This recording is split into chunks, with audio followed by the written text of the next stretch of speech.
So I'm kind of having myself this little spiritual weird crisis about nature and what is nature and what are humans supposed to do for the earth and the planet and with nature. And let me tell you about my little crisis.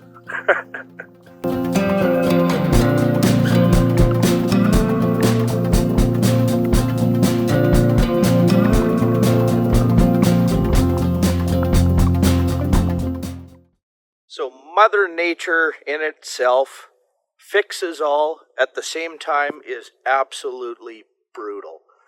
Absolutely brutal. Man, nature. Humans are the only being on the planet that has a conscience and can think ahead for the future and do planning and try to help nature and manage things and make everything better. Or are humans the problem? All the climate change people and people that think there's overpopulation, are humans the problem on the planet? Right? And I kind of, I can see both sides of it, right? Like if we keep expanding and getting rid of land and deforestation and stuff, that's no good. But at the same time, what I'm doing out here, ever since I got out here, all life in all forms got more abundant in all sorts of different ways.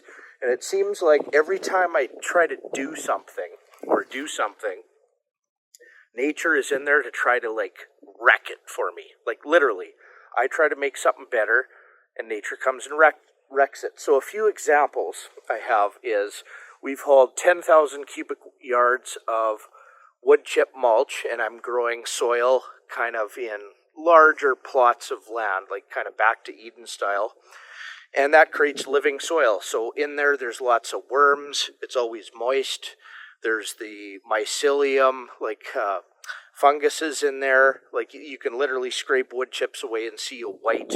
It's almost like spider webs. And that's mycelium. Really good, healthy soil. And what came of that? Well, the snow melted now. And where my wife had some flower bulbs and kind of bulb crops and some of our trees up the driveway, there is vole mounds. Vole is kind of like a cross between a mouse and a gopher type of thing, this underground little destroyer. And what it loves is nice soil for digging, plant matter and organic matter and carbon in the soil, which is good living soil. The voles ate all my wife's flower bulbs. You can see it went to literally every tulip and plant and whatever my wife had and ate all the bulbs. Up the driveway, there's some trees. I've been trying to establish trees, mulched them, watered them, some little guys. And I went, one is laying over and it's loose and something chewed it all through the bottom. A vole is taking out, I'm trying to plant trees and nature's taking it out. Deer.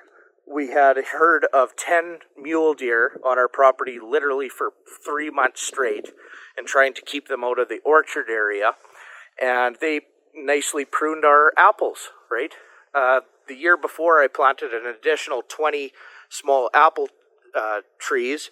And when the deer were in last winter, they like the baby apple trees. So they ate that right down to the roots. So the graft is completely destroyed, right? So I'm trying to plant food and trees and good things and soil, and everything's coming to wreck it. It's kind of a funny thing. We had farm cats, and cats kind of come and go when they're kind of living in the wild out here, but for mouse control, vole control, and gopher control. I had some really good cats over the years, and they'd take out some of the gophers, and the gophers like digging in, guess where? The nice living soil that's not, dry desert crap, hard land. They prefer digging in nice, moist soil that I made, right? So everywhere I put trees, there's a gopher. So it's a problem. So then you get cats and that. And then what do the cats like to do? Well, I brought in all different types of bird houses that I made. Tree swallows, mountain bluebirds will nest in the tree swallow houses. I made purple martin houses. And then when you had cats, what do I see? The cats sitting on top of the bird houses, the tree swallow houses on the fence posts, and digging in there, right? Taking all the eggs and killing birds. I'm like, who do I care more about, the birds or the cats? So we kind of got rid of cats. We lost our last one last fall. I think a predator got it, right? Well, there's another thing. Well, predators. I did a video about me having to get rid of a coyote because a coyote came in and, like this winter, we lost our first goat ever to coyotes. They just literally walked over the fence. The snow was so high. Chickens is another thing. I knew that there's weasels around, and I love weasels because they're really good for mouse control, right? And the weasel decided to get in the chicken coop, and it just decapitates and brutally murders chickens and just leaves the carcass. I don't know if it wants to come back later for it. I found a rabbit that got out of our colony and was kind of just living wild. I found it completely eaten from the inside out from a weasel underneath part of my shop lean-to. It's like, oh, well. So I ended up, after losing chickens twice, shooting the weasels and taking the weasels out. So now I don't have the nice weasel to look after that. So what do I got to do? I got to protect my chickens with like super tiny hardware cloth, dig it in, and a thing on top to keep the weasels from coming out. I had some rabbits in a colony. Something got in there. I think it was an owl, right? So I protected it really good from around, and then an owl comes and takes that out. Well, an owl is vitally important for predator control. Like, they eat gophers and mice and things, and it's part of nature. But, you know, I made soil, then I have more voles, and then from voles, then I have more owls, and the owls say, oh, there's a chicken over there too. Well, I feel like chicken tonight, right? And it's crazy. It's crazy. You create all this life and try to do good things, and nature comes and it's like just pounds it down. So are humans the problem, or is nature the problem? Like, I'm here trying to make things better. I'm trying to make soil. I'm trying to make carbon in the soil. I'm trying to plant trees. I'm trying to plant perennial crops, different food crops. I'm trying to bring in birds. We'll kind of make a bird sanctuary. The birds are great. They take care of the predators. And then all of that brings in like more, and the predators of those. And then it's nothing but a big pile of problems.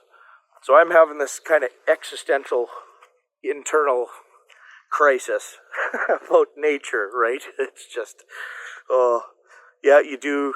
And it just is never ending, right? In the greenhouse, when you close it up in the fall, then oh, the aphids. Oh, well, aphids are life, and so are whiteflies. So, you know, people complain if I have to kill the odd coyote when they're literally overpopulated. I don't like doing that, right? But you have to, right?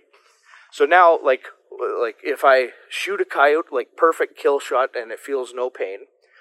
But now we got our yard dog, and when he's older, he'll be over 100 pounds. The Great Pyrenees is known to track down packs of coyotes. And when that dog gets a hold of a coyote, I'm sure it's going to be a kind of a really terrible, painful death. There's all these memes when somebody says, doesn't understand nature at all, but, you know, I can't even put it here because it's too graphic, but, you know, it's when somebody says nature is beautiful and Mother Nature's kind and stuff, and humans are the problem, then there's a picture of a wolf, like, eating a deer while it's still alive, like, with its fangs, and killing it in the worst way possible. You know, nature is absolutely brutal. Now, I don't know. That's my little rant. So, voles, I think we're going to try to get some good cats, and, I don't know, my boys, their hobbies are going to be snaring gophers with string and setting traps for gophers and voles and things like that. I just don't have time to go set little vole traps and find their tunnel underground and everything. So, I don't know. Everybody says humans are bad. Really? I don't know. I keep really trying to make things better. Like, it's been so drought last year. The amount of footprints, like, there's moose prints, deer prints, coyote prints, and then wasps and bees on this crummy little pond because there was literally no water anywhere last fall. And I dug my little tiny starter pond before I made it big. Are humans the bad part? I don't know. Tell me what you think. But it's like there's when I put Oh, there's some Canada geese. Oh yeah, they're checking out the pond, right? So, oh yeah, this will be a nice spot. But I guess another problem is if you build a pond and it's shallow in spots, and then I stock it with fish, and if I make the pond big enough that I'm making its own ecosystem, I'm told that the problems I'm going to have are some blue herons and birds coming in and eating all my fish, right? So I try to like create abundance of fish and things, and then nature comes in and it just keeps taking.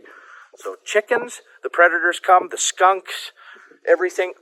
We had a beehive, and it had winter kill, and we haven't done it kind of since we have kids, but we had 2 hives, and I didn't realize this, but there was a skunk decided to like den right next to it and had a family of 6 baby skunks. And I didn't realize, but somebody said, oh, the skunks are the problem with the bees. That's why you're having issues. I'm like, well, do they like honey? No, the skunk sits out of your beehive and it eats the bees as they're coming in and out. So it's like, I don't know, man. You keep expanding and making like the earth better, I guess, and try to combat nature. Like, I don't know if that's a human being's purpose. I don't know. In my interpretation of the Genesis is my favorite chapter in the Bible, in the Adam and Eve and stuff, and you know, like God made the earth properly, and then He put humans there, and humans didn't have to do anything. They didn't have to till. Everything was provided in nature, and so is it a human's job to be managing nature, or are we supposed to just live in nature? Well, I can tell you, if I didn't do these things, it would be nothing but pain and death and destruction and dry soil and just a big problem because of nature. Now, I don't know, maybe did I screw something up? Am I building it wrong? I don't know. Yeah, thanks for listening to that rant. Just keep on keeping on. Do the best you can, I guess. This world is a brutal place, I tell you. It's beautiful, too. So much life, but a lot of pain, right? And, you know, the coyote doesn't care that it's brutally massacring a goat, but I care that I don't want a coyote to feel pain. I want to get rid of it when there's too many of them, that it's literally dangerous for everything else, including my own children. So, I don't know. Thanks for watching.